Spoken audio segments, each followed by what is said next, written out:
देखिए, नया वर्ष जो है ये अंग्रेजी नव वर्ष है।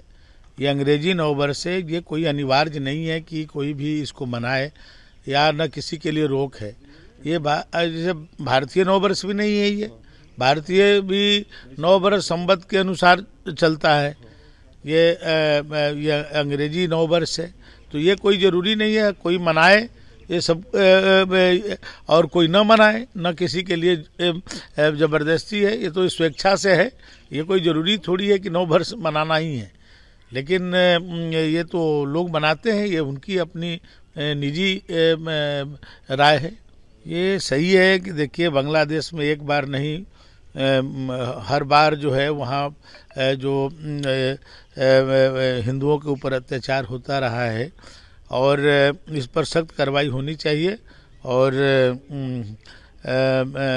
उन लोगों को भी इस पर जो एक छोटी छोटी बातों पर बातें करते हैं, कम से कम हिंदुओं पर अत्याचार हो रहा है। यदि यहाँ पर आप देखिए बांग्लादेशी घुसपैठिया इतना बढ़ा हुआ है भारत में, कभी उस पर कार्रवाई होती है तो पूरे लोग चिल्लाने लगते हैं।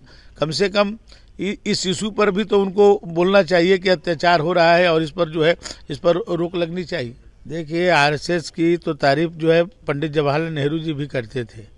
देश के सामने जब जब संकट आया है तो आरएसएस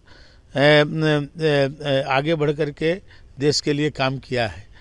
और भारतीय जनता पार्टी में ही ये संभव है कि एक सामान्य कार्यकर्ता जो अपने काम के बल पर केवल पार्टी में ही नहीं और केवल इस देश में नहीं, आज दुनिया में सबसे लोकप्रिय नेता बनने का जो है अवसर प्राप्त होता है, ये भारतीय जनता पार्टी में।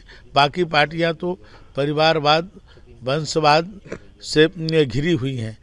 इतने वर्षों के बाद कांग्रेस एक नेता नहीं बना पाई जो है आज़ादी के इतने वर्षों के बाद, जो सबसे ज़्यादा समय तक शासन चलाने का उसको अवसर मिला। चाहे और भी पार्टियां आप देखिए, सब अपने एक परिवार की पार्टियां हैं।